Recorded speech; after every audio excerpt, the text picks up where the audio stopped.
ఎవర్రా వీళ్ళంతా? Border war, counter terrorism, ఇందులో చనిపోయిన ఆర్మీ ఆఫీసర్లు మాత్రమే మనకు తెలుసు. వీళ్ళందరూ గాయపడి నిరుపయోగంగా మిగిలిన వాళ్ళు. ఏ ఫీల్డ్లోనైనా సిన్సియర్గా పనిచేస్తే ప్రమోషన్ వస్తుంది. ఒక్క ఆర్మీలో పోలీసుల్లో మాత్రమే రిటైర్మెంట్ వస్తుంది. Jagadish, hey, they are ready. Ya, come. Hi friends. Hi. నేను ఆల్రెడీ మీ అందరితోనూ విడివిడిగా ఫోన్లో మాట్లాడాను. నేను అనుకున్న టైం వచ్చేసింది. మనం అందరం కలిసి ఒక అసైన్మెంట్ ఎగ్జిక్యూట్ చేయబోతున్నాం. రేపు ఉదయాన్నే స్లీపర్ సెల్స్ ని కంట్రోల్ చేయబోయే మెయిన్ హెడ్ ని కలవబోతున్నాను.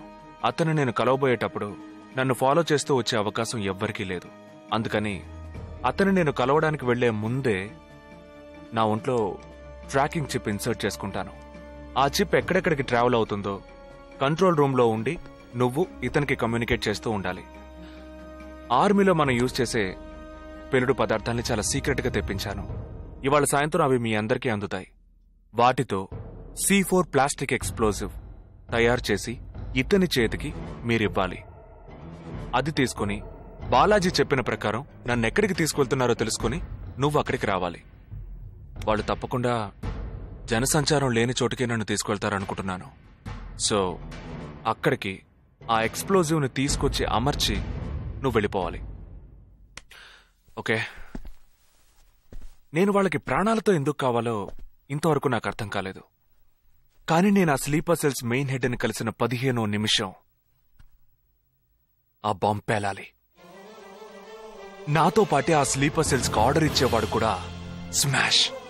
ఆ తర్వాత స్లీపర్ సెల్స్ అందరూ coma సెల్సే.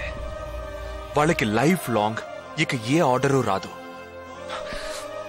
It's like a suicide attack.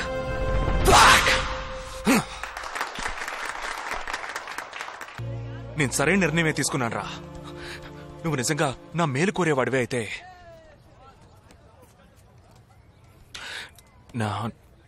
నా తర్వాత నా కుటుంబానికి సరైన అండ లేదు.